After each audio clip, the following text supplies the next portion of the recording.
Hello दोस्तों, तो कैसे हैं आप सभी। आई होप आप अपने एग्ज़ाम की प्रिपरेशन अच्छे से कर रहे होंगे।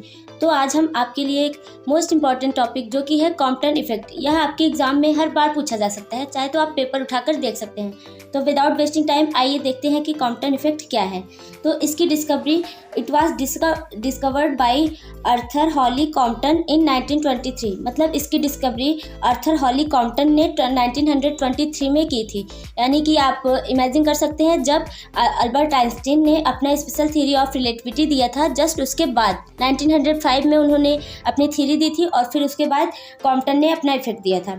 तो इन्होंने किया क्या था, the Compton effect is an important phenomena in physics that proves the particle nature of light.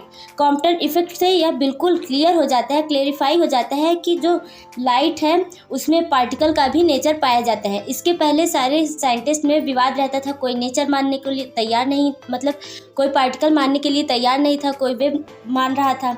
तो इस तरह से विवाद चल रहा था साइंटिस्ट के बीच में। लेकिन कॉम्पटन इफेक्ट आने के बाद यह प्रूव हो गया कि हाँ, लाइट एक पार्टिकल का भी नेचर रखता है, यानी कि पार्टिकल प्लस वेव दोनों का नेचर रखता है। तो आइए देखते हैं कॉम्पटन इफेक्ट है क्या। when high energy radiation like X rays और गामा रेज, मतलब ऐसी रेडिएशन जिनकी एनर्जी हाई होती है, जैसे एक्सरे, गामा रे, स्ट्राइक से मटेरियल यूजुअली इलेक्ट्रॉन, मतलब एक मटेरियल पर जब वो गिरती हैं, स्पेशली इलेक्ट्रॉन पर, तो the wavelength of the scattered radiation increases. तो जो स्कैटर्ड रेडिएशन की वेवलेंथ होती है वह इंक्रीज हो जाती है, और this change in wavelength is called Compton effect. तो जो वेवलेंथ में चेंजिंग आता है उसी को हम कॉम्पटन इफेक्ट बोलते हैं। आप इसको एक्सपेरिमेंटली देख सकते हैं। जैसे यहाँ एक रेडिएशन है हाई फ्रिक्वेंसी की, हाई एनर्जी की, तो जैसे इलेक्ट्रॉन पर जब स्ट्राइक करती है, मतलब गिरती है, तो वह यहाँ से अपने इनिशियल डायरेक्शन से स्कैटर्ड हो जाती है, मतलब इस तरफ चली जाती है, और इलेक्ट्रॉन जो है इस तरफ मूव करने लगते हैं। और यहाँ पर आपने देखा कि वेवलेंथ इंक्रीज कर रही है। वेवलेंथ इंक्रीज करने का मतलब है फ्रीक्वेंसी आपकी जो है वो डिक्रीज कर रही है। तो यहाँ पर क्योंकि ये formula lambda equal to C by mu आप जानते ही होंगे, तो यहाँ से अगर वेवलेंथ इंक्रीज करेगा तो आपकी जो फ्रीक्वेंसी है वो जो है डिक्रीज कर जाएगी। तो इस तरह से यहाँ पर एक फाई एंगल से यह स्कैटर्ड हो रहा है और थीटा एंगल से इलेक्ट्रॉन इस डायरेक्शन में आ रहा है। तो यहाँ पर lambda wavelength of incident radiation है और lambda dash wavelength of scattered radiation है। तो शिफ्टिंग वेवलेंथ ही एक तरह का कॉम्पटन इफेक्ट है। तो हमें यहाँ पर यही फाइंड आउट करना है कि डेल्टा लेमडा आखिरकार होगा क्या। तो यहाँ पर delta lambda equal to lambda dash minus lambda, क्योंकि लेमडा डैश यहाँ इंक्रीज कर, यानी यहाँ लेमडा डैश जो है वो लेमडा से बड़ा है, इसलिए हमने यहाँ पर लेमडा डैश माइनस लेमडा लिखा है। तो आइए अब हम देखते हैं कि लेमडा मतलब डेल्टा लेमडा को हम कैसे फाइंड करेंगे। तो सबसे पहले हम देखेंगे कि कॉम्पटन के एजम्पशन क्या है, मतलब उन्होंने क्या मानकर अपना ये इफेक्ट दिखाया था। तो Compton explained Compton effect with the help of Planck's postulate that is quantization of energy. तो कॉम्पटन ने अपना जो एक्सपेरिमेंट किया था वो प्लांक क्वांटाइजेशन ऑफ एनर्जी के हेल्प से किया था। तो फ्री इलेक्ट्रॉन मतलब जो एट रेस्ट मोशन पे, मतलब पहले बिफोर कोलिजन जो इलेक्ट्रॉन है वो रेस्ट मोशन पर है और वो फ्री इलेक्ट्रॉन्स हैं। तो कोलिजन इज परफेक्टली इलास्टिक। यहाँ पर जो कोलिजन हो रहा है वह परफेक्टली इलास्टिक, मतलब जैसे इलास्टिक कोलिजन होता है बिल्कुल ठीक उसी की तरह कोलिजन हो रहा है। जैसे आप यहाँ देख रहे हैं फोटोन की एनर्जी फिर इलेक्ट्रॉन की एनर्जी वो एक तरह से अलग अलग हो जा रही हैं। तो इस तरह से यहाँ कोलिजन जो है वो परफेक्टली इलास्टिक हो रहा है। तो after collision relativistic mass of electron is taken.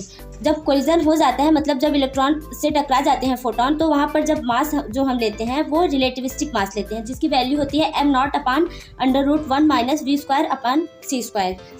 और to find the shifting wavelength delta lambda Compton use conservation of energy and conservation of momentum. Compton ने जो वेवलेंथ फाइंड आउट की थी, मतलब जो शिफ्टिंग वेवलेंथ फाइंड आउट की थी, उसके लिए उन्होंने conservation of energy and conservation of momentum law का प्रयोग किया था। तो जब आप अलॉन्ग एक्स एक्सिस निकालेंगे तो आपका मोमेंटम जो है वो H mu upon C equal to हो जाएगा H mu dash upon C cos phi plus M V cos theta. और वाई एक्सिस के अलॉन्ग निकालेंगे तो इधर रेडिएशन का जो है वाई एक्सिस के अलॉन्ग कुछ भी नहीं है, तो वो 0 हो जाएगा, equal to H mu dash upon sine phi H mu dash upon C into sine phi minus M V sine theta. क्योंकि ये निगेटिव डायरेक्शन में है इसलिए हमने यहाँ पर इसको माइनस में लिया है। तो आइए अब इसका इक्वेशन देखते हैं। अब हम देखेंगे एक्सप्लेनेशन ऑफ कॉम्पटन इफेक्ट। तो उन्होंने कॉम्पटन इफेक्ट में सबसे पहले तो एक रेडिएशन लिया हाई एनर्जी का, जिसको उन्होंने इलेक्ट्रॉन पर स्ट्राइक कराया, फिर वो स्कैटर्ड हो जाती हैं अपने इनिशियल डायरेक्शन से, तो इस तरफ स्कैटर्ड हुई और इलेक्ट्रॉन इस तरफ आ गया।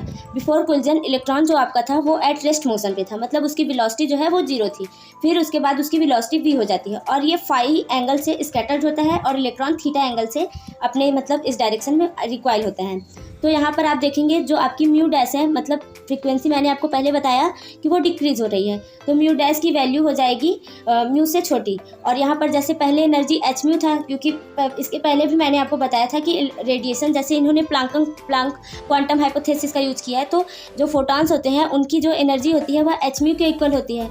तो जब ये यहाँ पर पहुँचेगा तो इसकी एनर्जी एच म्यू डैश हो जाएगी और फिर इसका मोमेंटम जो है वो एच म्यू अपान सी हो जाएगा, क्योंकि आप जानते हैं P बराबर E अपान सी होता है, तो इससे मोमेंटम निकालेंगे तो एनर्जी चूंकि एच म्यू है और वेलोसिटी सी है तो एच म्यू अपान सी हो गया। अब फिर आप देखेंगे बिफोर कोलिजन, यहाँ फाई जो है एंगल ऑफ स्कैटरिंग है, तो बिफोर कोलिजन जब आप देखेंगे एनर्जी ऑफ फोटान, तो फोटान की एनर्जी एच म्यू के बराबर है rest mass energy of electron M not C square के इक्वल है, क्योंकि यहाँ इलेक्ट्रॉन जो है आपका रेस्ट मास से है, इसलिए यहाँ पर हमने एम नॉट लिया है। Momentum of photon H mu upon C, momentum of electron equal to 0। क्यों 0 हुआ? क्योंकि यहाँ वेलोसिटी जो है अभी रेस्ट मोशन पे है, वेलोसिटी 0 है, इसलिए यहाँ मोमेंटम भी 0 हो गया। तो after collision energy of photon देखेंगे तो एच म्यू डैश के इक्वल होगा और energy of electron moving with velocity v equal to M C square हो जाएगा। एंड मोमेंटम ऑफ फोटान देखेंगे तो H mu dash upon C हो जाएगा। मोमेंटम ऑफ इलेक्ट्रॉन देखेंगे तो एम वी हो जाएगा, क्योंकि ये वी वेलोसिटी से रिकॉइल हुआ, तो यहाँ पर जो मोमेंटम है वो एम वी हो जाएगा। तो कंजर्वेशन ऑफ एनर्जी का रूल लगाएंगे यहाँ पर, तो आप देखेंगे H mu plus M not C square, यानी कि फोटान की एनर्जी प्लस इलेक्ट्रॉन की एनर्जी जो इक्वल होगी वो H mu dash plus M C square के इक्वल होगी। तो H mu minus H mu naught, मैंने इसको इस साइड ले लिया है, फिर plus M not C square equal to M C square, H यहाँ से कॉमन ले लिए हैं, बचेगा mu minus mu naught plus M not C square equal to M C square. इसको इक्वेशन फर्स्ट मान लेंगे। अब लगाएंगे कंजर्वेशन ऑफ मोमेंटम लॉ। तो अलोंग एक्स एक्सिस, आप जब फिगर में देखेंगे तो उसमें 2 पार्ट में वो डिवाइड हो रहा है। रुकिए हम आपको एक बार फिगर दिखाते हैं। अब जब फिगर में देखेंगे तो जो यहाँ स्कैटर्ड रेडिएशन है वो 2 पार्ट में डिवाइड हो रहा है, एक एक्स एक्सिस में, एक वाई एक्सिस में। तो यहाँ पर हो जाएगा एच म्यू, मतलब मोमेंटम जो है एच म्यू डैश अपान सी है, वो इधर साइड एक्स एक्सिस के अलोंग कॉस फाई हो जाएगा और वाई एक्सिस के अलोंग साइन फाई हो जाएगा, H mu dash upon C sine phi. Electron का जो मोमेंटम है उसको जब आप देखेंगे तो वो भी 2 पार्ट में डिवाइड होगा। इधर साइड देखेंगे तो वो एम वी कॉस थीटा हो जाएगा और इधर साइड देखेंगे तो एम वी साइन थीटा होगा। तो conservation of momentum along X axis देखेंगे तो H mu upon C equal to H mu dash upon C cos phi plus M V cos theta. तो H mu upon C minus H mu dash upon C cos phi equal to M V cos theta, और यहाँ से 1/c common लेंगे तो बचेगा H mu minus H mu dash cos phi equal to M V cos theta. तो C को इस side लेकर जाएंगे, हो जाएगा H mu minus H mu dash cos phi equal to M V C cos theta. तो अब देखेंगे अलोंग वाई एक्सिस। तो अलोंग वाई एक्सिस में फोटान का जो मोमेंटम है वो 0 है, और फिर उसके बाद देखेंगे H mu dash upon C sine phi minus M V sine theta. तो H mu dash sine phi minus equal to M V C sine theta, इसको इक्वेशन थर्ड मान लेंगे। Equation second and third squaring and adding we get. तो जब इसका square और add करेंगे तो वो आ जाएगा आपका, आप एक बार करके देख लीजिएगा, वैसे मैंने किया है तो यहाँ भी देख सकते हैं। तो वो हो जाएगा H square mu square plus H square mu dash का square minus 2h square mu mu dash cos phi equal to M square V square C square. तो इसको आप इक्वेशन 4 मान लेंगे। तो स्क्वायरिंग इक्वेशन फर्स्ट, जब फर्स्ट का square करेंगे तो हो जाएगा H mu minus H mu dash plus M not C का whole square equal to M square C की पावर 4। तो इसको जब सॉल्व करेंगे स्क्वायर करके तो ये आ जाएगा एच स्क्वायर, यहाँ से कॉमन ले लिए हैं, बचेगा mu square plus mu dash square minus 2 mu mu dash plus M nought square C की power 4 plus 2h mu minus mu dash M not C square equal to M square C की power 4। अब हम equation 5 minus equation 4 करेंगे तो H square mu square plus H square mu dash square minus 2h square mu mu dash plus M not C square C की power 4 plus 2h mu M not C square minus equation 4 लिख लिए हैं। फिर उसके बाद यहाँ पर आप देखेंगे तो ये H square mu dash square cancel हो जा रहा है इससे, और ये इससे कैंसिल हो जा रहा है। फिर उसके बाद आप लिखेंगे 2h square mu mu dash, यहाँ से यहाँ पर इसको कॉमन ले लिए हैं, बचेगा कॉस 5 माइनस 1, यहाँ पर देखिए plus 2h M not C square mu minus mu dash यहाँ भी हमने कॉमन ले लिया है। यहाँ पर देखिए plus M nought square C की power 4 equal to M square C की power 4 minus M square V square C square. अब इस इक्वेशन को हम सॉल्व कर लेंगे राइट साइड इसका। तो एम स्क्वायर सी की power 4 minus M square V square C square equal to M की जगह पे आप रिलेटिविस्टिक मास की वैल्यू रखेंगे तो M nought square upon 1 minus V square upon C square रखेंगे। तो सी की power 4 minus M nought square upon 1 minus V square upon C square V square C square.